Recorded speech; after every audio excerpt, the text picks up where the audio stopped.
Hello everyone, कैसे हो आप लोग। आई होप आप लोग सभी बहुत ही सारा अच्छे होंगे एंड गेयर अप होंगे आज के इस अमेजिंग सेशन के लिए। सो फर्स्ट ऑफ ऑल मैंने ये लेक्चर भी थोड़ा सा लेट आ रहा है, तो पिछले दो लेक्चर थोड़ा सा डिले हो चुका है, but now I will try my level best कि वो डिले ना हो, आपको रेगुलर लेवल के ऊपर वो लेक्चर्स देखने को मिल जाएं। मैंने आपको लास्ट क्लास में बताया था कुछ ऐसे रीजंस हैं जो कि मेरे कंट्रोल के बाहर हैं, तो there is some issue with that stuff, but almost there like वो रेक्टिफाई हो चुके हैं, एटलीस्ट जो भी लग रहा है। तो not to worry much about it and we gonna start off with this session. कोशिश करेंगे कि हम लोग फंडामेंटल राइट्स को आज जड़ से खत्म कर दें, बिकॉज हमारा डीपीएसपी भी बाकी है, उसके बाद फंडामेंटल राइट्स फंडामेंटल ड्यूटीज भी हमारा बाकी है। So we will be on a very very good space if you are able to cover this polity part in the upcoming 3 to 4 lectures out there, और इवन चलो 5 lecture लगा लो। Next 5 lectures के अंदर आपका ये जो वीएलडब्ल्यू का जो सिलेबस है वो तो हो जाएगा पूरा का पूरा समाप्त, फॉर श्योर समाप्त हो जाएगा। तो please please please make sure कि आप सभी के सभी लेक्चर्स देख पाए। ये दिस इज द 11th, एक और एक 11, this is the 11th lecture of polity, तो make sure that you have watch the earlier 10 lectures already. ठीक है, सो मेरा नाम है Akash and I really welcome you all on your own YouTube channel जिसका नाम है ट्रिपल एस।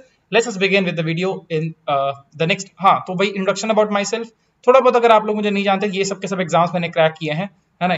पढ़ाई करते करते एग्जाम क्रैक हो गए, तो ऐसे करके यहाँ पर बहुत सारे एग्जाम्स क्रैक किए that you can see and you can get like एक बेसिक आइडिया कि टीचर भाई ठीक ठाक पढ़ा रहा है कि नहीं पढ़ा रहा है। देन आपका triple S provides the greatest of opportunity, जिसके अंदर आप लोग डेली फ्री टेस्ट एक्सेस कर सकते हैं, जिससे कि आपके प्रिपरेशन को बूस्ट मिल सकता है। और ऑल द कोर्सेज और जो भी हैं आपके जेएनके के एग्जाम्स के लिए, वो भी अवेलेबल है कहां पर, ट्रिपल एस के ऐप के ऊपर। तो अगर आपने अभी तक चेकआउट नहीं किया है तो भाई क्या कर रहे हो, एक बार जाकर देख लो।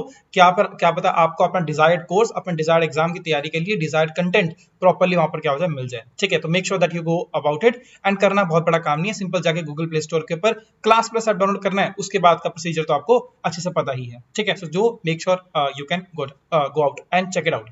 अच्छा, बाय द वे बहुत सारे लोग पूछ रहे थे कि डेली फ्री टेस्ट कहाँ मिलता है। डेली फ्री टेस्ट ऐप के ऊपर ही मिलता है ना, तो ऐसे अलग से नहीं मिलता है, ये ट्रिपल एस ऐप के ऊपर आपको देखने को मिलेगा। अब वो वहां पर कहां पर देखने को मिलता है, डाउनलोड कर लो यार, अपने आप ढूंढ लेना, पता लग जाएगा आपको। ठीक है, ऑल राइट, चलो तो अभी शुरुआत करते हैं। हमने लास्ट क्लास के अंदर, if I am not wrong, हमने राइट टू एक्सप्लॉयटेशन वगैरह जो थे ना, वो में राइट खत्म कर दिए थे। तो आज हम लोग दो मेजर राइट्स के रिगार्डिंग बात करेंगे, विच इज एक होगा हमारा रिलीजियस राइट्स के ऊपर और दूसरा होगा हमारा कल्चरल एंड एजुकेशनल राइट्स। तो सबसे स्टार्ट करते हैं हम लोग रिलीजियस वाले से। दैट इज आर्टिकल नंबर एक मिनट पर नाम लिख देते हैं। Right to freedom of religion, right to freedom of religion. देखो पर्सनली बताऊं ना, इसके अंदर सिर्फ एक ही राइट है जो कि थोड़ा बहुत काम का है, बाकी ना कोई राइट पूछता नहीं है इसमें से, पता नहीं क्यों नहीं पूछते, पर इसके रिगार्डिंग ना कोई क्वेश्चन आता होता है नहीं। ठीक है, तो देख लेना। हाँ, यूपीएससी परस्पेक्टिव से अगर तैयारी कर रहे हो तो आपको डेफिनेटली नेक्स्ट ईयर के क्वेश्चन आ सकते हैं, बिकॉज थोड़ा सा हमारे देश में भी रिलीजन मैटर को लेकर अब काफी पिछले 1-1.5 महीने में काफी सारा न्यूज बन चुकी है। हमारे नेशनल न्यूज की बात करें, इंटरनेशनल न्यूज के रिगार्डिंग बात करें, तो that is certainly can be there, but as far as your VLW या जो लोकल एग्जाम्स गोस, ये क्वेश्चन आने के चांसेस बिल्कुल रेयर है। ठीक है, तो अगर आप चाहो तो, है ना, पहला मैं बोल रहा हूँ, मैं आपको खुद ही बोल रहा हूँ, पहले आर्टिकल्स बोल रहा हूँ जिसके ऊपर क्वेश्चन आने के चांसेस काफी ज्यादा कम है। इसमें से भी एक आर्टिकल 25 इंपॉर्टेंट है, वो तो हम अच्छे से पढ़ लेंगे, लेकिन बाकी 26, 27, 28 these are waste of time, मतलब आपके लिए, पर पढ़ाऊंगा तो मैं हूँ ही, बिकॉज मुझे पर्सनली लगता है कि फंडामेंटल राइट ही पूरा का पूरा इंपॉर्टेंट टॉपिक है। ठीक है, चलो तो सबसे पहला क्या आ गया, आर्टिकल नंबर 25। ये क्या बोलता है, देखो ध्यान से समझेंगे क्योंकि यही सबसे मेन है। पहले तो स्टार लगा लो इसके ऊपर, क्योंकि यही एक मेन आर्टिकल आपको याद रखना है। आपने अगर याद हो ना, आपको सबरीमाला का जो केस हुआ था काफी टाइम पहले हुआ था, तो सबरीमाला, अच्छा बताओ सबरीमाला जो जगह है वो है कहां पर, सबरीमाला जो जगह है वो है कहां पर, लाइक विच स्टेट के अंदर आपको देखने को मिलेगी, कौन सी स्टेट में आपको देखने को मिलेगी, Sabarimala temple is there, right. तो वो कहां पर, किस स्टेट में आपको आता है, तो वो अपने बताओ। तो सबरी वाला जो केस था वो 25 आर्टिकल से रिलेट करता था। ये बेसिकली क्या बोलता है कि ये गारंटी देता है, क्या देता है, गारंटीज देता है। क्या देता है गारंटी, फ्रीडम ऑफ कॉन्साइंस या फिर कॉन्शियंस, जो मर्जी कह लो, वैसे conscience is right word, but चलो ठीक है, कॉन्साइंस, फ्रीडम ऑफ कॉन्साइंस, मतलब आप अपने मन से कुछ चीजें कर सकते हो एक रिलीजन को लेकर। वो कुछ चीजें क्या है सर समझते हैं, freedom of conscience, freedom of conscience, ठीक है, क्या था आपका, हाँ, freedom of conscience and right to, बस स्किप हो गया, दिमाग से स्किप सा हो गया था, एक मिनट, right to do what, profess right to profess, very very important. Then right to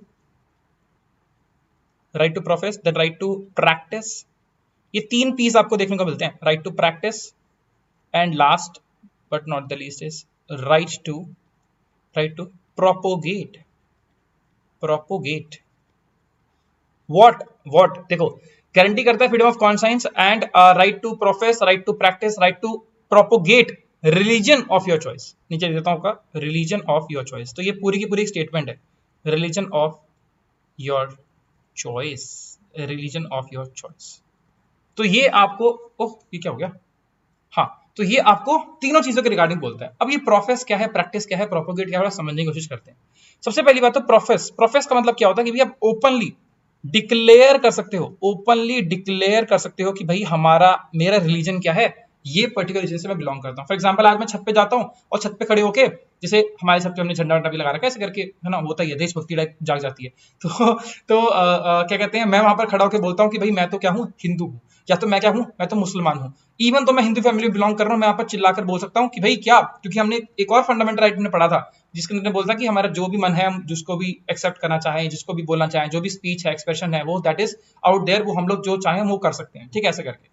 तो वो उसके रिगार्डिंग में फ्रीडम मिली हुई थी। तो मैं यहाँ पर ये भी बोल सकता हूँ कि यार आज से मैं इस्लाम धर्म को मानता हूँ, whatever stuff is there, ये मैं ओपनली डिक्लेयर कर सकता हूँ। माइंड इट, मैं बता रहा हूँ आपको, ये ना इतना पावरफुल है हमारा कॉन्स्टिट्यूशन, आप लोग फील नहीं कर पाते होंगे। लेकिन अभी मेरी एक फ्रेंड है, वो नर्सिंग बैकग्राउंड से बिलोंग करती है, और वो अभी सऊदी अरेबिया, सॉरी दुबई के अंदर अभी वो गई है, हॉस्पिटल समथिंग करके, वहां पर वो अभी काम कर रहे हैं। अभी वो वहां पर गए हैं, तो I was just talking to her कि कैसा है, सेटल हो गई आपके, नहीं होगी, ऐसा करके। तो शी वाज टेलिंग मी सब कुछ अच्छा है, लेकिन यार यहाँ पर ना मतलब ओपनली हम ना अपने रिलीजन के रिगार्डिंग बात नहीं कर सकते।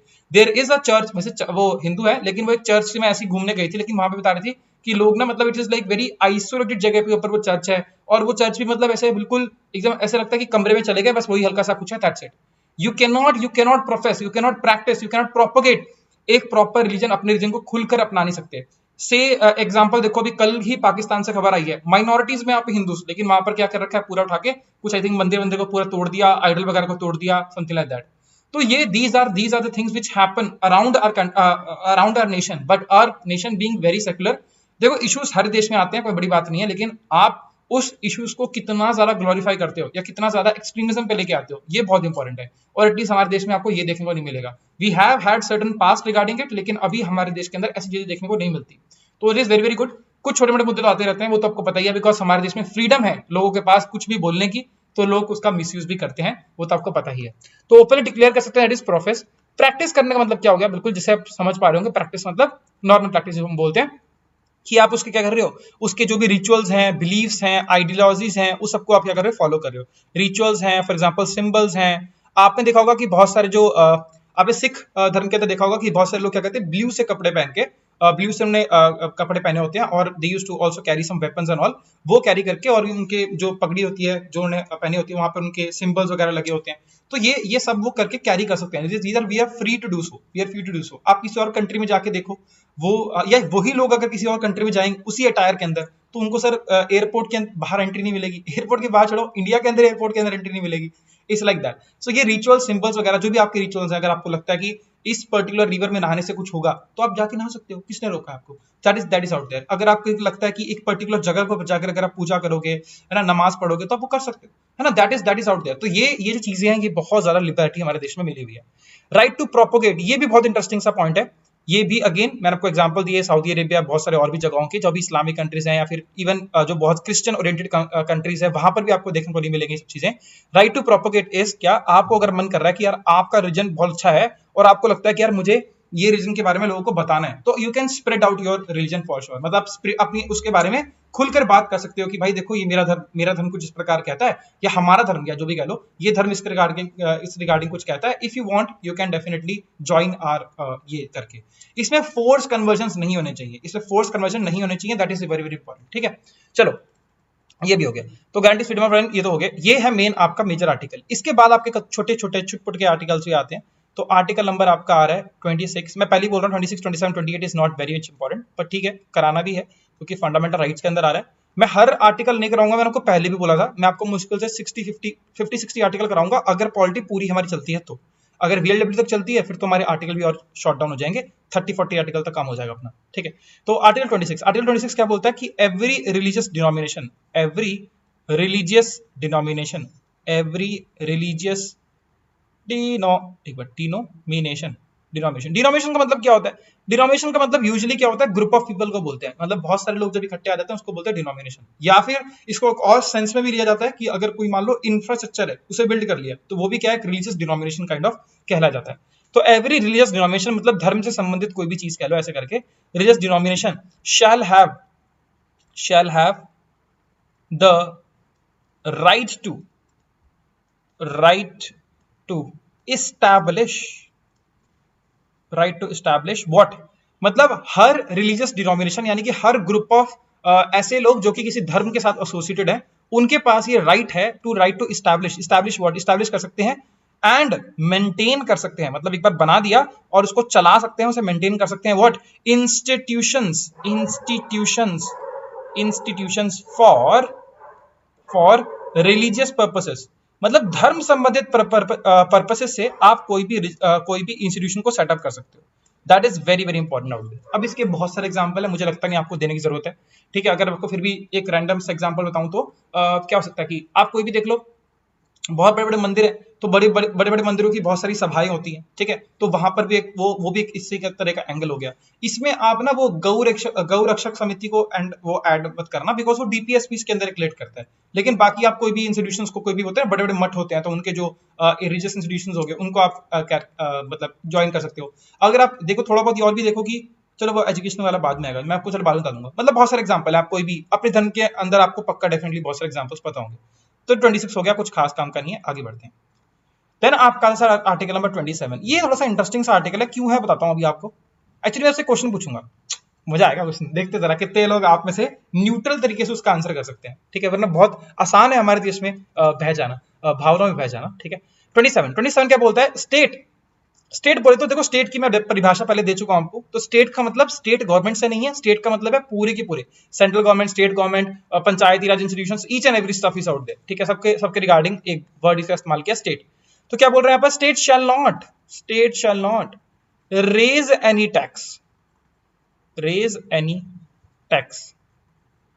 ये भी बड़ी फनी सी बात है। Okay, state shall not raise any tax in the name of किसके नाम पर? रिलीजन के नाम पर, धर्म के नाम पर कोई भी टैक्स वसूला नहीं जाएगा, ये बोला गया यहाँ पर।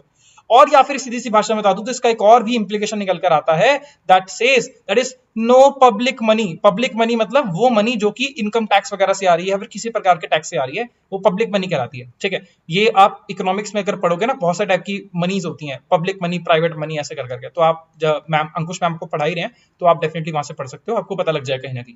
तो no public money can be used no public money can be used for supporting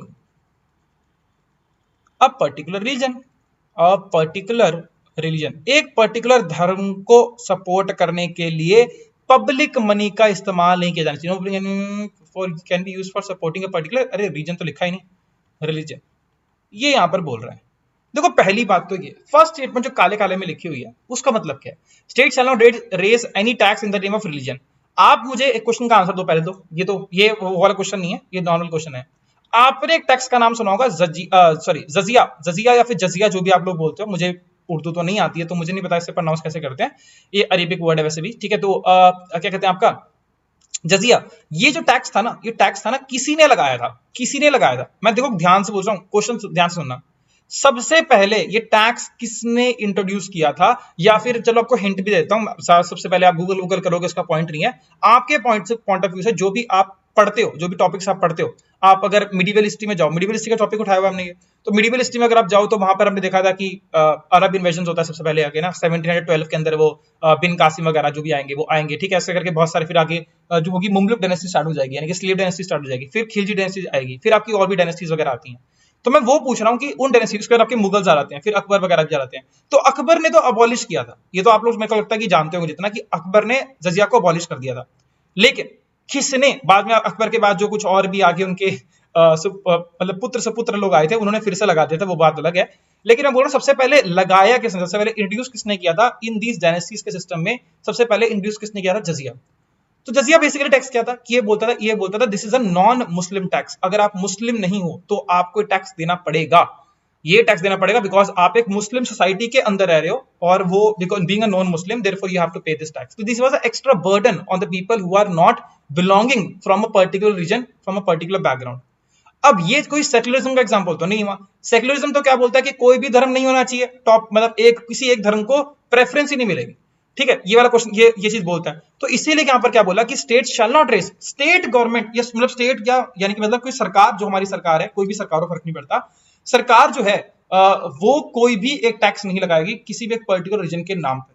और इसका इंप्लीकेशन ये भी निकल पाता है, ये लिखा नहीं है वैसे नो पब्लिक मनी वाला, पर ये इसका इंप्लीकेशन निकल पाता है कि पब्लिक मनी का इस्तेमाल आपके पर्टिकुलर रीजन के सपोर्ट में नहीं मिलेगा। अब इसके अंदर एग्जांपल बहुत सारे हैं। फॉर एग्जांपल आपको पता है कि 2017 तक जब हमारे देश से इंडियन सिटीजन जो थे वो हज के लिए जब जाते थे, सऊदी अरेबिया जब जाते थे, तो उसके अंदर भी सब्सिडी मिलती थी, ठीक है। अगर मैं आपको बताऊं तो जैसे आपको पता है कुंभ मेला हर साल, मतलब जब भी अर्ध कुंभ होता है फिर कुंभ होता है, तो जब ये ऑर्गेनाइज किया जाता है, तो अगर लास्ट वाला जो कुंभ था उसके रिगार्डिंग बात करें, यूपी में जो हुआ था, उसके अंदर करीबन करीबन 4,600 करोड़ का बजट आया था। 4,000 मतलब आप मान लो 4,000 करोड़ खर्चा हुआ था। तो 4,000 करोड़ खर्चा हुआ। कुंभ मेला किसका बेसिकली फेस्टिवल है या सीजन, जो व्हाटएवर यू कैन से, वो क्या है, हिंदुइज्म से बिलोंग करता है, ठीक है। तो वो तो एक 4,000 करोड़ जो पैसा गया वो यूपी गवर्नमेंट ने पे किया for this all like event organise करने के लिए। ये 4,000 करोड़ तो पब्लिक मनी से आया था, टैक्स से आया था, यही तो बात है। तो ये भी एक एग्जांपल हो गया। अब ये सब चीजें मैं एग्जांपल आपको बता रहा हूं, ये तो बेसिकली क्या है, गड़बड़ है ना एग्जांपल, अगर आप समझ पाओ तो this is actually wrong which is like against this system. तो मैं आपसे इसी का इंप्लीकेशन करने की पूछ रहा हूं। लेकिन देखो यार प्लीज, मैं पहले बोल रहा हूं किसी धर्म को प्रति कुछ नहीं बोलना, मेरे लिए हर धर्म सबसे महान है, सबसे मतलब सबके सब बराबर है, और सबसे बड़ा जो धर्म मेरे लिए है वो है इंसानियत। तो इंसानियत को मद्देनजर रखते हुए किसी धर्म के प्रति कुछ नहीं बोलना, ठीक है। लेकिन मैं जानना चाहता हूं कि आपके दिमागों में कितना मीडिया घुस चुका है, ठीक है, because this is media is like spoiling every youth out here. कुछ भी पता नहीं है लोगों को और किसी भी रिगार्डिंग कुछ नहीं पता, बस लोग जो सुनते रहते हैं वो बोलते रहते हैं, ये सिस्टम बन चुका है, ठीक है। तो मैं पूछ रहा हूँ कि जैसे राम मंदिर, ये एक्चुअली बहुत बड़ा केस था, ये निकल के भी आया था और बहुत बहुत ज्यादा मतलब पॉपुलर सा भी हुआ था, अगर आपने शायद पढ़ा हो, ट्रेंड वेंड भी बहुत हो रहा था। राम मंदिर जो बन रहा है इसके अंदर हजारों करोड़ रुपए लगने वाले हैं, ठीक है। लेकिन राम मंदिर जो है as suggested Ram which is a Hindu god, ठीक है, तो हिंदुइज्म से बिलोंग कर रहा है, राइट, हिंदुइज्म से बिलोंग कर रहा है। तो ये जो जिसमें भी इतना इसमें हजारों करोड़ जो लगने वाले हैं राम मंदिर के अंदर, वो किसका मनी होगा, पब्लिक मनी हो गया, टैक्स पेयर्स का मनी हो गया। तो क्या ये आर्टिकल नंबर 27 का विरोध नहीं कर रहा, लाइक उसके अगेंस्ट नहीं जा रहा? What do you think so? बताना जरा कमेंट के अंदर, ठीक है, बताना जरा कि क्या ये इसके अंदर है या फिर कुछ और है। मैं आपको हिंट भी देता हूं, या फिर कुछ और एक स्मार्ट तरीका इसमें मैंने जो लिखा है ना पूरा, उसके अंदर एक मैंने जानबूझ के एक वर्ड जो है ना वो मैंने इसमें से नहीं लिखा है, वो मैं जानना चाहता हूं कि कितने लोग उस वर्ड को पकड़ पाते हैं, because that word itself defines कि ये जो राम मंदिर जो भी पैसा वगैरह लग रहा है, या फिर इसके अलावा हमने हज के रिगार्डिंग बात करी, हमने सिखिज्म के भी अंदर भी बहुत सारी चीजें होती हैं, देन हमने और भी बहुत से धर्मों के रिगार्डिंग हमने बात करी, या आप बात करोगे भी मठ वगैरह के अंदर भी आपको देखने को मिल जाता है। वो सभी के सभी केसेस के अंदर वो सबको जस्टिफाई कर देती है government by using that word. तो मैंने जानबूझ के वर्ड नहीं लिखा, लेकिन जो लोग भी कमेंट करेंगे मैं उन्हीं लोगों को बताऊंगा। तो कमेंट करना, चैट में मत लिखना, ठीक है, कमेंट करना, ठीक है। तो कमेंट से मेरे को बाद में आसानी होती है रिप्लाई करने में। तो आप लोग कमेंट करना और फिर मैं देखता हूं ऑब्जेक्टिवली तरीके से, न्यूट्रल तरीके से। देखो ऑफिसर बनना है, ठीक है, जिंदगी में जाकर वो कोई ऐसे छोटे मोटे लेवल की जॉब कर दोगे, खत्म कर दोगे, अपना दिमाग अगर कम बंद करके रखोगे ना, फिर कोई फायदा नहीं है। आप तो जिंदगी काट लोगे, लेकिन जब आपके बच्चे होंगे ना, वो आपको बोलेंगे कि भाई देखो क्या पापा क्या मम्मी, आपको दिमाग ही नहीं है इतना, आप मतलब उधर ही छोटी से कहते हैं वो दकियानुसी ख्यालों में रह जाते हैं। तो ऑब्जेक्टिवली तरीके से अच्छे वर्ड्स का इस्तेमाल करके वो आने चाहिए, आप अपना आंसर लिखना, ठीक है, मजा आएगा, ठीक है। वरना मैं तो बता ही सकता हूँ, लेकिन थोड़ा सा आज आपको टास्क देते हैं, आजकल कमेंट वगैरह कम लोग करते हो ना आप लोग। Okay, state shall not raise तो हो गया, I think so, public money can be used, ये भी हो गया, ठीक है, डन। नाउ लास्ट आर्टिकल आपका आता है आर्टिकल नंबर 28। ये क्या बोलता है भाई, ये बोलता है भाई देखो ऐसा है भाई, कोई भी अनाउंसमेंट नहीं करेगा कोई भी धर्म के बारे में, मतलब सीधी सी भाषा में बताऊं तो कोई भी क्या बोलता है, no religious instructions can be passed, instructions can be passed can be passed या कैन बी इम्पार्टेड, कुछ मर्जी कह लो, इन गवर्नमेंट रन इंस्टीट्यूशन। आपको ये बोलता है कि भैया जो गवर्नमेंट रन इंस्टीट्यूशंस है, गवर्नमेंट रन इंस्टीट्यूशंस, ये बोलता है कि जो गवर्नमेंट रन इंस्टीट्यूशंस हैं, मतलब फॉर एग्जांपल कोई भी सरकारी है, सरकारी विभाग कह लो, कुछ भी कह लो, उन सभी के अंदर ये पर्टिकुलरली बोला गया कि आप कोई भी रिलीजियस इंस्ट्रक्शन पास नहीं करो, किसी भी एक पर्टिकुलर धर्म के रिगार्डिंग कोई भी इंस्ट्रक्शन पास नहीं करोगे। This is very very important, because इससे क्या रहेगा, सेक्युलरिटी मेंटेन होगी। ये बस बोला गया। क्या लग रहा है आपको, इंपॉर्टेंट है? कुछ भी इंपॉर्टेंट नहीं है, बकवास है, छोड़ो। नेक्स्ट आगे बढ़ते हैं। कौन गया अपना, हाँ इसको अगले पेज पे कर लेते हैं ना। ये आर्टिकल, ये दोनों बहुत आर्टिकल इंपॉर्टेंट है, दोनों कई बार मैच द फॉलोइंग ये वो कर करके कहीं ना कहीं पूछते रहते हैं। तो article number 29 and article number 30, article 29 article 30, इसे क्या बोलते हैं, अपन बोलते हैं this is articles is called as, sorry, cultural and educational right, या फिर right related to culture and education, cultural and educational rights. अब ना बहुत सारे लोगों के दिमाग में एक चीज आ रही होगी, ठीक है, तो उसको भी यहाँ पर रेक्टिफाई कर दिया जाएगा। तो वो यहाँ पर उसके लिए एक पर्टिकुलर आर्टिकल बताया गया, article 30, it's very important article. चलो देखते हैं एक बार आर्टिकल नंबर 29 क्या बोलता है। तो सबसे पहले ये देखते हैं 29 क्या बात करता है कि भैया एवरी सेक्शन किसका, सोसाइटी के रिगार्डिंग बात कर रहा है कि सोसाइटी का कोई भी एक छोटा सेक्शन जो भी है, उसके अंदर उसको क्या है, एवरी सेक्शन हैविंग डिस्टिंक्ट, या फिर कह लो यूनिक। डिस्टिंक्ट का मतलब क्या, ये कह लो यूनिक कह लो, डिस्टिंक्ट कह लो, यूनिक कह लो। Unique what, script.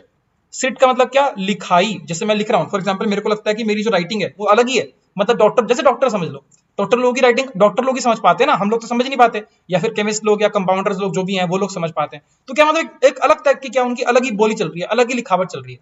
तो अगर आपको लगता है कि आप एक जो भी कस्बे से बिलोंग करते हो, जो भी सेक्शन ऑफ सोसाइटी से बिलोंग करते हो, उसकी जो स्क्रिप्ट है वो क्या है, बहुत ही ज्यादा क्या है आपकी, यूनिक है, डिस्टिंक्ट है, ठीक है।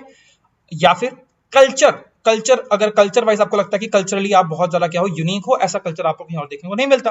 और स्क्रिप्ट, कल्चर, और वी कैन से और लैंग्वेज, बोली लैंग्वेज भाई सही लिखा क्या? चलो थोड़ी सी ना कैपिटल्स में अगर ऊपर नीचे हो जाता है, एक मिनट, यार जो भी है, लैंग्वेज मतलब स्क्रिप्ट, लिखाई, कल्चर तो को पता ही है, एंड लैंग्वेज यानी कि बोली। अगर आपको लगता है स्क्रिप्ट, कल्चर, लैंग्वेज, इन तीनों में से कोई भी आपके पास क्या है, बहुत ज्यादा यूनिक है, डिस्टिंक्ट है, therefore every section having distinct script, culture, language of their own, या फिर ऑफ इट्स ओन, मतलब क्या है, उसका नेटिव ओरिजिन होना चाहिए, ऐसा नहीं कि बाहर से कभी आपने अडॉप्ट करी है। Of its own can conserve the same, उसकी कंजर्वेशन के रिगार्डिंग वो अपने आप ही क्या कर सकते हैं, काम कर सकते हैं, उसके लिए प्रॉपरली कर सकते हैं, काम कर सकते हैं। अब इसके लिए कुछ भी काम करें, फॉर एग्जांपल उसके लिए आप खुद ना खुद एक इंस्टीट्यूशन बना लो, है ना। For example Sanskrit is a very unique kind of language, but वो ऑलमोस्ट क्या हो रही है, लुप्त सी हो रही है।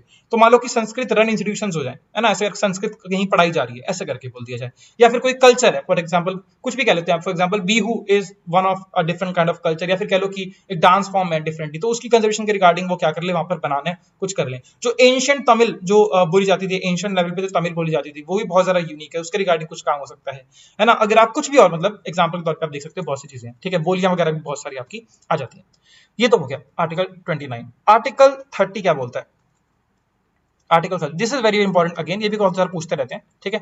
आर्टिकल 30 ये बोलता है क्या कि एवरी, देखो ध्यान से देखना, ये बहुत इंपॉर्टेंट है, बिकॉज ना ये कभी बार एक दो बार क्वेश्चन घुमा के डाला हुआ है, 4 स्टेटमेंट लिख के दे दी और बोल दिया कि इसमें से कौन सी स्टेटमेंट राइट क्या कहते हैं आपके रिलीजियस राइट्स के अंडर आती है, ठीक है। तो वो हमने भी पीछे वाले में पढ़े हैं, लेकिन एक रिलीजन के रिगार्डिंग और एक स्टेटमेंट है जो कि आर्टिकल नंबर 26, 27, 28 के अंदर नहीं आती, या 25, 26, 27, 28 के अंदर नहीं आती, वो आती है 30 के अंदर आती है। तो ये थोड़ा सा याद रख लेना, ऑड वन आउट के तौर पे आ सकता है question. Every religious and linguistic, देखो रीजन यहाँ पे वर्ड डाला जरूर है, लेकिन आगे वाला वर्ड ध्यान से पढ़ना, ठीक है। लिंग्विस्टिक माइनॉरिटी, तो बेसिकली दो टाइप की माइनॉरिटी के रिगार्डिंग हमारे कॉन्स्टिट्यूशन के अंदर मेंशन किया गया है। माइनॉरिटी वही आएगा ना, हाँ माइनॉरिटी। तो ये दो के रिगार्डिंग मेंशन किया हुआ है। एक है रिलीजियस, यानी कि धर्म के प्रति कौन कौन यहाँ पर क्या है माइनॉरिटी के अंदर, यानी कि कम पॉपुलेशन के अंदर कम है, ठीक है। और लिंग्विस्टिक यानी कि जो बोली के हिसाब से लोग क्या है, कम है। Every religious and linguistic minority can establish and maintain what educational institutions, तो अगर वो चाहे तो क्या कर सकते हैं, अपने एजुकेशनल इंस्टीट्यूशंस को बना सकते हैं, एजुकेशनल इंस्टीट्यूशंस को क्या कर सकते हैं, बना सकते हैं। देखो इसके बहुत सारे एग्जांपल्स हैं। अगर आप देखो कि बुद्धिज्म है, बुद्धिज्म के भी क्या है, आपके बहुत सारे स्पेसिफिक स्कूल यहाँ पर क्या होते हैं, चलते रहते हैं, क्योंकि बुद्धिज्म क्या है, हमारे देश की एक रिलीजियस माइनॉरिटी के अंदर आती है। मैं आपको बता देता हूँ, देखो माइनॉरिटी मैंने आपको बताया ना, दो प्रकार की माइनॉरिटी है, जिसमें रिलीजियस माइनॉरिटी के अंदर अगर हम बात करें तो यहाँ पर कौन से आते हैं, रिलीजियस माइनॉरिटी के अंदर आपको देखने को मिलेंगे मुस्लिम्स, देन आपके आएंगे सिख, देन आपके आएंगे क्रिश्चियंस, मतलब हिंदू को छोड़ दो बिकॉज हिंदू तो क्या है मेजोरिटी में, ठीक है, क्रिश्चियंस, देन आपके आते हैं क्या, पारसीज, एंड देन आपके आते हैं जैनिस या जैनिज्म या जैन कह लो, है ना, जैन धर्म के। एक मिनट, मुस्लिम सिख क्रिश्चियन बुद्धिस्ट पारसी, और बुद्धिस्ट रह गया, बुद्धिस्ट, ठीक है, ये सबके सब लोग क्या आते हैं, रिलीजियस माइनॉरिटी के अंदर आते हैं। और अगर मैं आपको बताऊं तो यहाँ पर जो मुस्लिम्स हैं, these are the largest minority, मतलब माइनॉरिटीज में सबसे ज्यादा पॉपुलेशन किसकी है, दैट इज लार्जेस्ट मुस्लिम्स है। अगर सेकंड लार्जेस्ट रिगार्डिंग बात करें तो क्रिश्चियंस हैं। देन अगर बताऊं तो जैन जो है, ये सबसे क्या है, आपके लेटेस्ट इंक्लूड किया गया, मतलब सबसे ज्यादा लेटेस्टली ऐड किया गया, या रिसेंटली एडेड कह लो, ऐसे करके ऐड किया गया, इससे पहले ये नहीं थी, सबसे एंड में से ऐड किया गया। तो ये याद रखना, these are very very important, ठीक है। क्या बोलता हूं, हाँ, एग्जाम्पल के तौर पे अगर आपको बताऊं तो क्या कहते हैं, अलीगढ़ मुस्लिम यूनिवर्सिटी, है ना, हाँ, एएमयू जो है वो भी क्या है, एक रिलीजियस रन इंस्टीट्यूशन है, मतलब वहां पर क्या है, वहां के जो मुस्लिम धर्म के लोग हैं, उनके जो कुछ पाइनियर्स हैं, वो उन्होंने ये इसको रन करते हैं, उसके अंदर इनकी रिलीजियस इन्वॉल्वमेंट क्या है, काफी ज्यादा है। तो ये भी क्या एक तरह का आपका इसका एग्जाम्पल आपको देखने को मिल जाता है, ठीक है। ऑल राइट, चलो भाई, ये तो हो गए समाप्त, सबके अपने समाप्त हो गए। अब हम लोग आते हैं वेरी वेरी इंपॉर्टेंट आर्टिकल, मतलब कितना इंपॉर्टेंट क्या बताऊंगा, बहुत इंपॉर्टेंट है, आप सब लोग जानते हैं इस आर्टिकल को, आर्टिकल नंबर 32। अब इसे मैं ये मत बोलूं 31 कहां चला गया, मैं आपको पहले बता चुका हूं कि हम जो इंपॉर्टेंट आर्टिकल है पहले वही पढ़ेंगे। आर्टिकल 32 क्या बोलते हैं अपन, राइट टू कॉन्स्टिट्यूशनल रेमेडीज। क्या मतलब होता है यार कॉन्स्टिट्यूशनल रेमेडीज का, देखो रेमेडी का मतलब क्या होता है, फॉर एग्जांपल आपने सुना होगा अगर कोई बीमारी है ना, कोई आपको दिक्कत परेशानी आ रही है, तो क्या बोलते हैं उसकी रेमेडी क्या है, पेट में दर्द हो रहा है तो उसकी रेमेडी क्या है, रेमेडी के अंदर सोल्यूशन काइंड ऑफ कह सकते हो। तो कॉन्स्टिट्यूशन के रिगार्डिंग कोई भी सोल्यूशंस वगैरह जो मेंशन किए हुए हैं वो इसके अंदर मेंशन किए हुए हैं, ठीक है, very very important.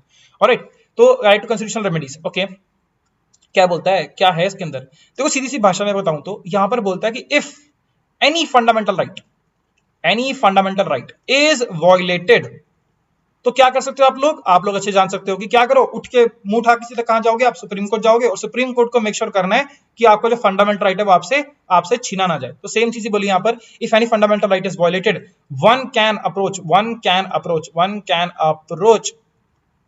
Supreme court directly, ठीक है, और सुप्रीम कोर्ट मेक श्योर करेगा, वो तो आपको पता ही है। अच्छा, तो सुप्रीम कोर्ट की बात होगी, सुप्रीम कोर्ट जो क्या करता है, अच्छा सुप्रीम कोर्ट करता क्या, पहले तो ये याद रख लेते हैं, सुप्रीम कोर्ट करता क्या, आप सुप्रीम कोर्ट जाके बैठ गए तो सुप्रीम कोर्ट करेगा क्या, कैसे मेक श्योर करेगा कि आपका राइट आपको मिले, तो सुप्रीम कोर्ट विल इशू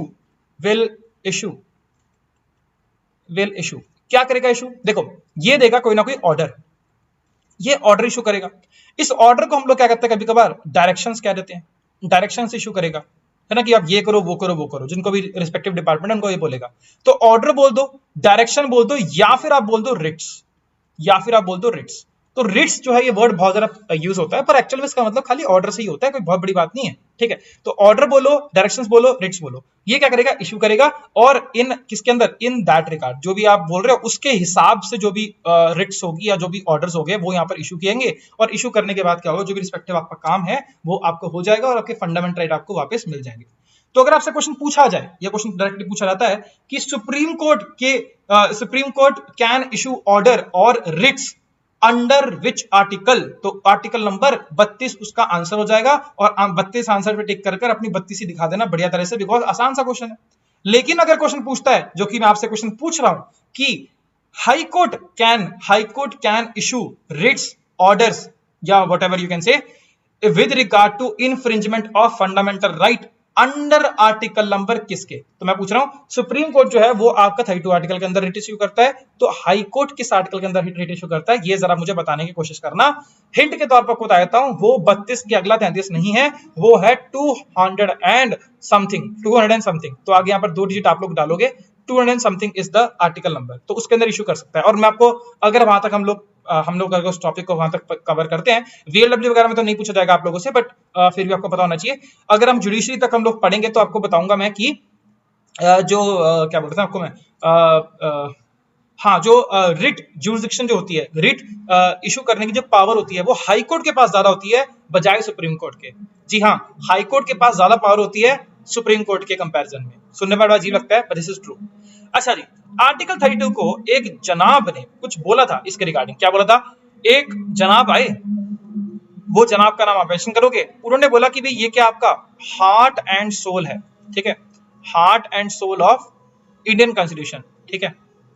थोड़ी सी आपको पीछे ना वॉइस आ रही होगी, अभी बस एक दो मिनट में खत्म हो जाएगी, ठीक है, टेंशन मत लेना। Heart and soul of Indian constitution, ये किसने बोला था? ये किसने बोला था? ये आप लोग जो मेंशन करेंगे, वेरी वेरी इंपॉर्टेंट क्वेश्चन। बाबा जी ने बोला था। अब बाबा साहिब कौन है आप लोग से जानते हैं, ठीक है, वेरी वेरी इंपॉर्टेंट, याद रखना, ठीक है। कमेंट सेक्शन आज भरा होना चाहिए, मतलब मजा आ जाए, ठीक है। सबको जो भी आंसर सही करता है ना, या जो आंसर गलत भी करता है, मैं उनको पर्सनली रिप्लाई करता हूं, तो एक बार देख भी लिया करो आप लोग, ठीक है। ओके, तो नाउ लेट्स टॉक अबाउट कि बहुत सारी रिट्स के रिगार्डिंग बात होती है, तो रिट्स कौन सी होती हैं, जरा पहले ये देख लेते हैं। These are very important also. सबसे पहले आती है सर आपकी हेबस कॉर्पस। ये सबकी ये वैसे तो रिट्स का कॉन्सेप्ट यूके से लिया गया है, पर ये जो वर्ड्स है ना, ये लैटिन वाले वर्ड्स हैं, तो आपको नाम बड़े अजीब से लगेंगे, लेकिन अपन जुगाड़ बना लेंगे इसका अपना याद रखने का। तो क्या इसका नाम है? Habeas corpus, habeas corpus, corpus, corpus, habeas corpus. देखो वर्ड होता है, ऐसे बोलते हैं कॉर्प्स, कॉर्प्स वर्ड होता है, ठीक है। कॉर्प्स का मतलब क्या होता है? जो डेड बॉडी होते हैं उसे बोलते हैं कॉर्प्स। और देखो आपको बस इसको ब्रेक करना है। क्या? कॉर्पस से आप याद रख लो बॉडी, कॉर्पस से आप याद रख लो बॉडी, ठीक है। और हेबस से क्या मिल रहा है बे तेरे पास बॉडी। क्वेश्चन क्या बनता है बे तेरे पास बॉडी, ये बोल रहा है ना, है बे तेरे पास बॉडी, ये बोल रहा है। तो बस यही है, इसका मतलब क्या होता है? To have the body of, to have the body of. इसका एक्चुअल में जो मतलब होता है वो ये होता है to have the body of. ये भी आपसे कोई पूछेगा नहीं, पर आपको मतलब पता होना चाहिए इसका मतलब क्या कहता है। ये तब इशू की जाती है जब किसी भी पर्सन को इलीगली, क्या कहते हैं, आपके जो ऑफिशियल्स होते हैं वो क्या कर लेते हैं, उसे पकड़ के रख लेते हैं।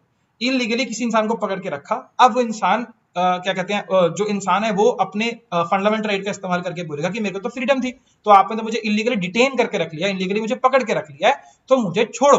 तो सुप्रीम कोर्ट क्या बोलेगा कि भैया देखो ऐसा है, तुमने पहली बार से पकड़ के क्यों रखा है, उसके ग्राउंड्स तुम बताओ, किस बेसिस पर तुमने पकड़ के रखा है। और अगर तुमने पकड़ के रख लिया ही है, अब क्या करोगे?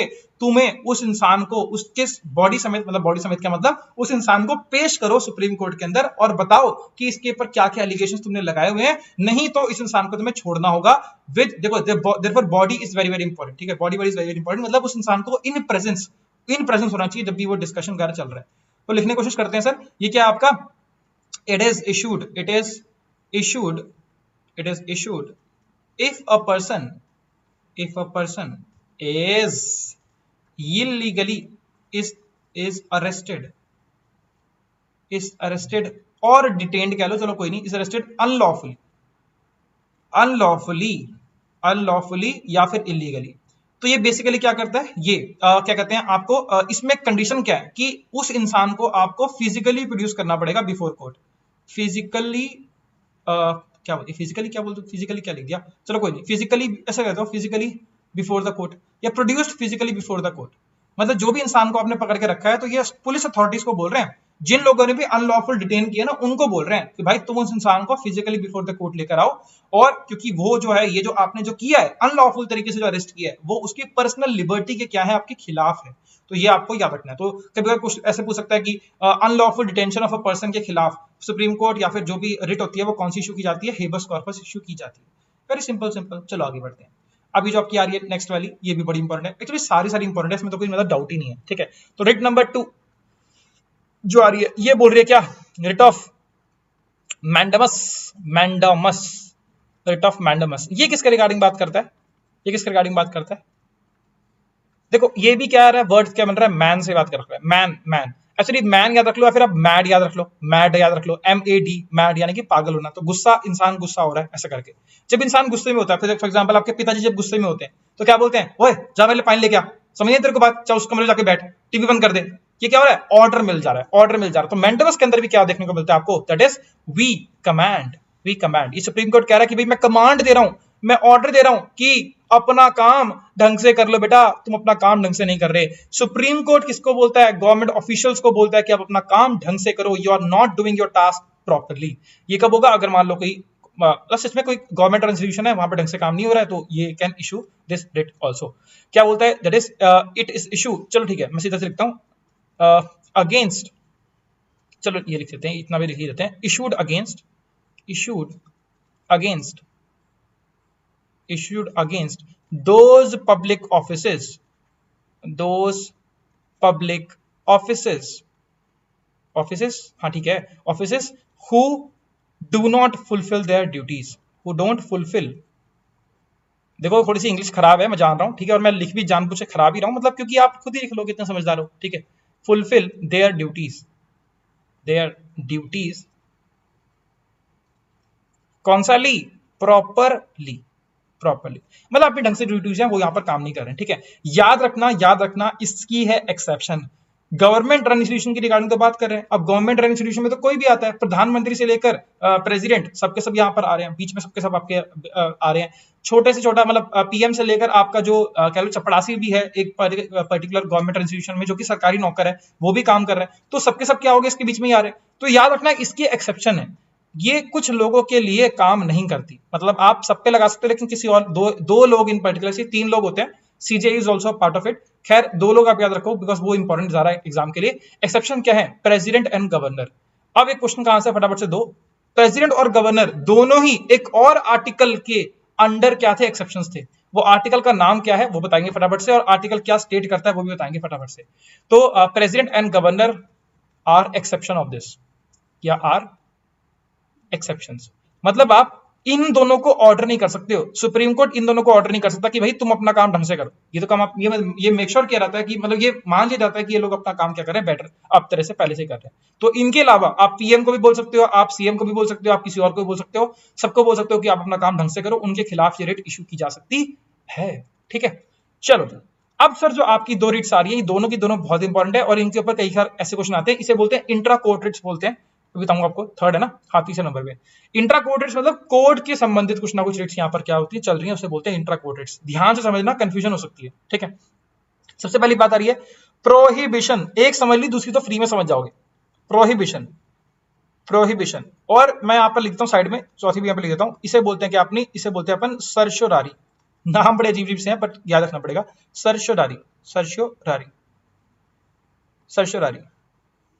देखते हैं सर क्या बोलती है प्रोहिबिशन, ये क्या बोलती है, देखो मैं आपको पूरा केस समझाता हूं। तो बोल क्या रही है, देखो यार एक मामला है हाई कोर्ट नंबर 1 और हाई कोर्ट नंबर 2, है ना, high court number 1 high court number, ये क्या आपका एक स्टेट है, ये क्या आपका दूसरा स्टेट है।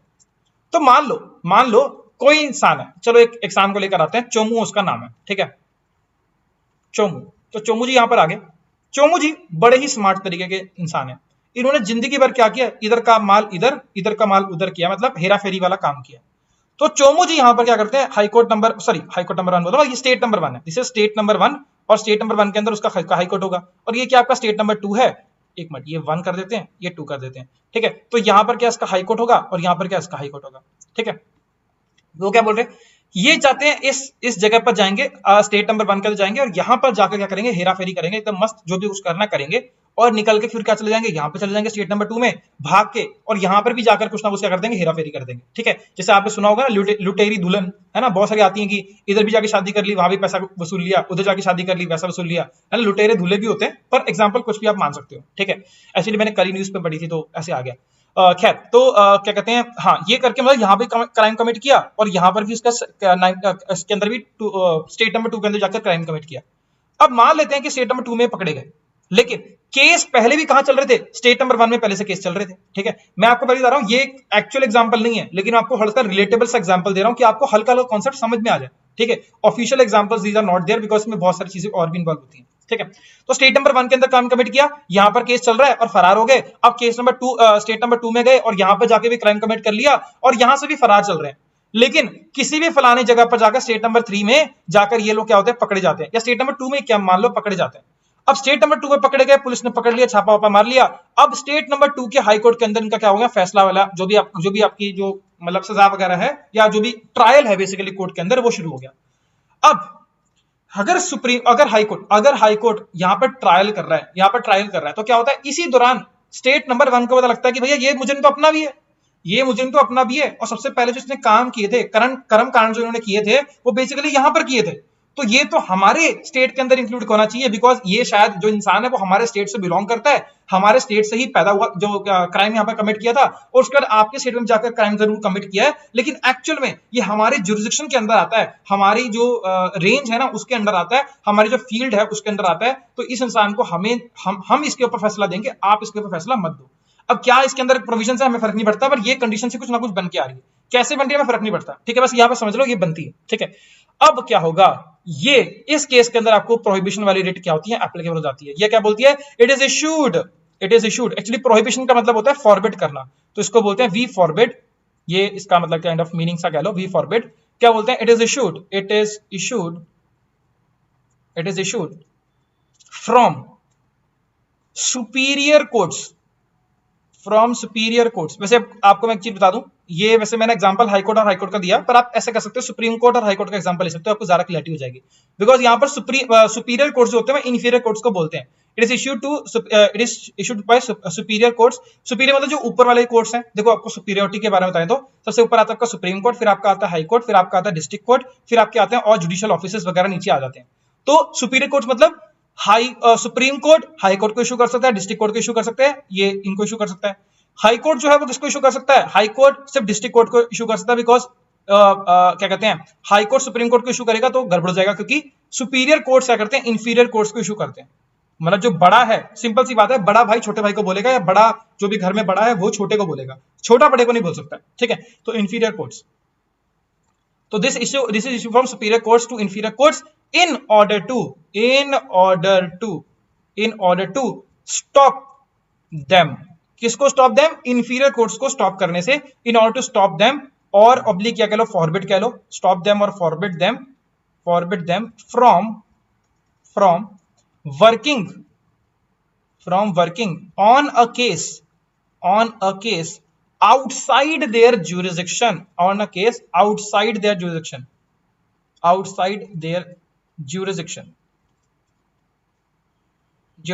मतलब सीधी सी बात है, जो उनकी हद से बाहर हो गया केस, उसके ऊपर आप ना कमेंट नहीं कर सकते, आउटसाइड देयर जुरिसडिक्शन। सीधी सी बात ये है। तो मैंने आपको हद बेसिकली यहाँ पर टेरिटोरियल बेसिस पर बताई है, कि टेरिटरी बेसिस पर, एक्चुअल में टेरिटरी बेसिस पर तो होती हैं, इसके अलावा भी बहुत सारी होती हैं। फॉर एग्जांपल कोई जो मुद्दा है वो किसी स्टेट के अंदर आता ही नहीं है, वो सेंट्रल का मुद्दा है, लेकिन सेंट्रल का मुद्दा है और स्टेट उसके ऊपर क्या कर रहा है, अपना कमेंट करने की कोशिश कर रहा है, तो वो क्या होता है, मुद्दा बोल देता है, सुप्रीम कोर्ट बोलता है कि बेटा तू रहने दे, तुझसे ना हो पाएगा, ये वाला मुद्दा तेरा नहीं है, ये वाला मुद्दा मेरा है, ठीक है, तो I will solve this for you just no need to worry. तो क्या कर रहे हैं, उसको रोक रहे हैं, बेटा तू रुक जा, तू थम जा, तू यहाँ पर ये वाला नहीं कर सकता, you just have to stop out है। तो ये याद रखना, इंपॉर्टेंट वर्ड के यहाँ पर फॉरबिड कर रहे हैं। लेकिन एक किस तरह से भी सकता है कि जो इंफीरियर कोर्ट्स हैं उन्होंने इस केस का फैसला ऑलरेडी दे दिया, बिल्कुल दे दिया। मतलब क्या है, जो फैसला लेना था वो दे दिया ऑलरेडी, ये सब कुछ सेम, लेकिन फैसला दे चुके हैं, लेकिन फैसला तो गलत हुआ। क्यों? क्योंकि वो जो फैसला दिया गया वो उनकी हद में था ही नहीं, वो उनके रेंज में वो टॉपिक आता ही नहीं था, और उस टॉपिक के ऊपर उन्होंने पता नहीं क्या क्या बकैती करके चले गए, उसके ऊपर सजा बता दी, या उसके ऊपर बोल दिया कि ये सही है ये गलत है। भाई सही गलत तो क्या तेल लेने, तुम्हें पहले ये बताओ तुम्हारा ये तुम किस बेसिस पर बोल रहे हो, बिकॉज ये जो मुद्दा है वो तुम्हारी पावर के अंदर आता ही नहीं है, समझ रहे हो, ऐसे करके। तो उसका क्या करें, उसका करने के लिए क्या बोला कि exactly same statement, it is issued, certiorari की बात कर रहा हूं, it is issued from superior courts to inferior courts in order to ये सब छोड़ो, in order to क्या तेल लेने, सीधा लिखते हैं, चलो एक बार लिख लेते हैं, in order to लिख लेते हैं, in order to quash the decision, very very important word, समझो जरा। यहां पर वर्ड था क्या, stop them और forbid them।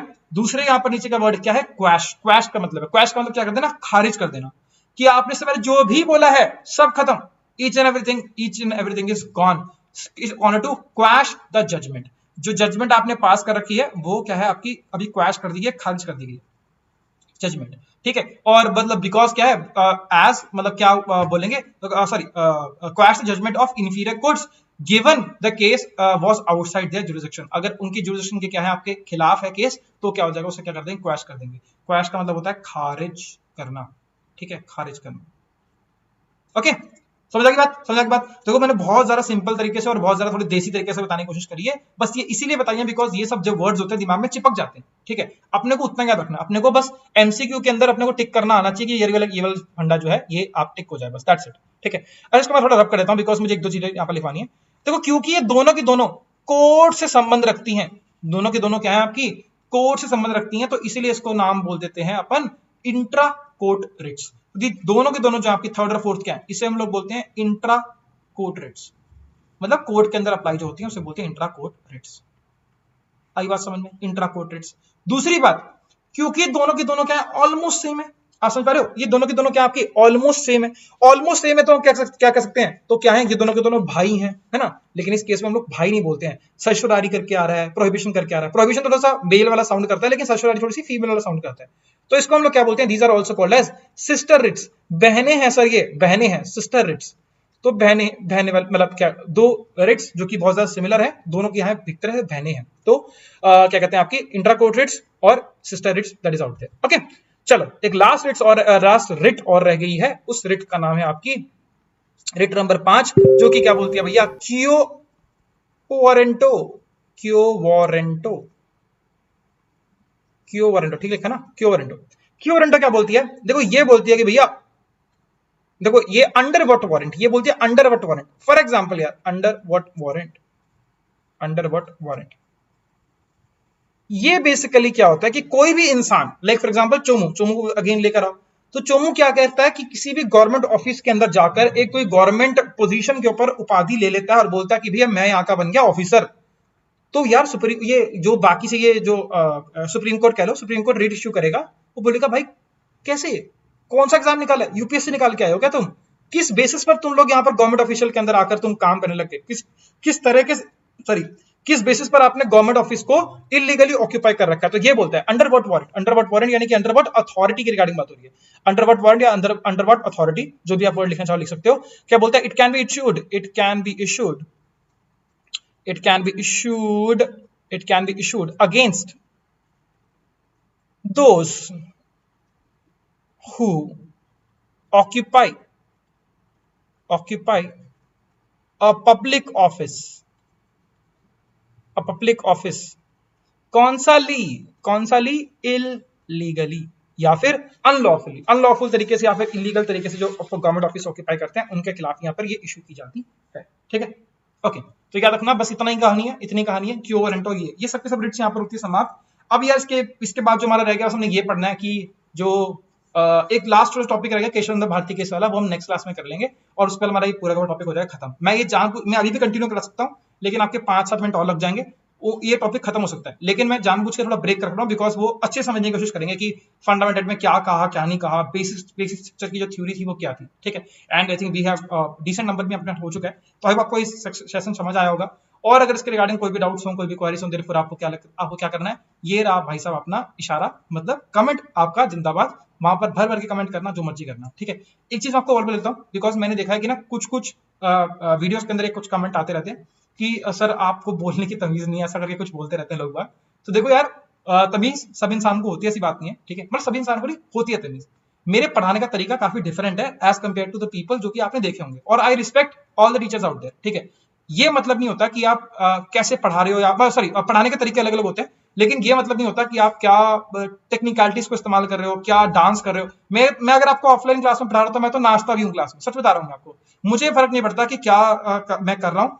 हाँ, एक ऑफकोर्स एक लिमिट इज ऑल्सो देयर, लेकिन आपको कॉन्सेप्ट याद होने चाहिए। तो अगर साइंस में पढ़ा रहा हूँ तो साइंस में तो मुझे, मतलब मैं एग्जाम्पल भी देता रहता हूँ, जो मैंने जहां पर मैंने पहले पढ़ाया, जब मैं ऑफलाइन कोचिंग देता था, ऑफलाइन में पढ़ाता था मतलब मैं, तो what I used to do is, मेरे पास हमने तभी गाड़ी ली थी, तो फिजिक्स के कॉन्सेप्ट ऑफ इनर्शिया को समझाने के लिए I used to take batches के अंदर 4-4 बच्चों को बिठा के गाड़ी में बिठाता था और मैं फिर घुमा के लेके आता था कि उन लोगों को एक्चुअली में फीलिंग आ जाए। तो मैं जो भी कुछ वर्ड्स वगैरह का, कुछ ना कुछ एग्जांपल्स वगैरह का, वियर्ड से एग्जांपल्स का, वियर्ड सी एनालॉजीज का इस्तेमाल करता हूं, क्योंकि वो सबकी सब वियर्ड चीजें जो है ना, वो हमारी जिंदगी का ऑटोमेटिकली पार्ट है। तो अगर आप उन चीजों को अडॉप्ट कर लोगे तो आपको चीजें अच्छे समझ आ जाएंगी, ठीक है। बाकी मैं ज्यादा सीरियस मुद्दे पर नहीं करना चाहूंगा, बिकॉज आपके 99% of the people are liking the content which I am providing, तो कुछ 1-2% लोग थोड़े से बुरा मान जाते हैं, ठीक है। एक ने तो लिख दिया था कि सर आप पढ़ाते हो या खाली नाटक ही करते हो, ठीक है, तो ऐसा करके कुछ लिख दिया था। चलो एनीवेज, तो भाई चलो नाटक ही समझ लो, जो भी करता हूँ समझ आना चाहिए, ठीक है। ये सब चीजें आपको याद आएंगी जब आप एग्जाम के अंदर या फिर प्रैक्टिस के अंदर आप क्वेश्चंस अटेम्प्ट करोगे, तो you will get to know about it, ठीक है। Anyways, this is it from my side. If you have any doubts, any queries, please comment down and मैं पर्सनली आपको रिप्लाई डेफिनेटली करूंगा। Will see you the very next time. Till then guys, take care, हमेशा की तरह। जय हिंद।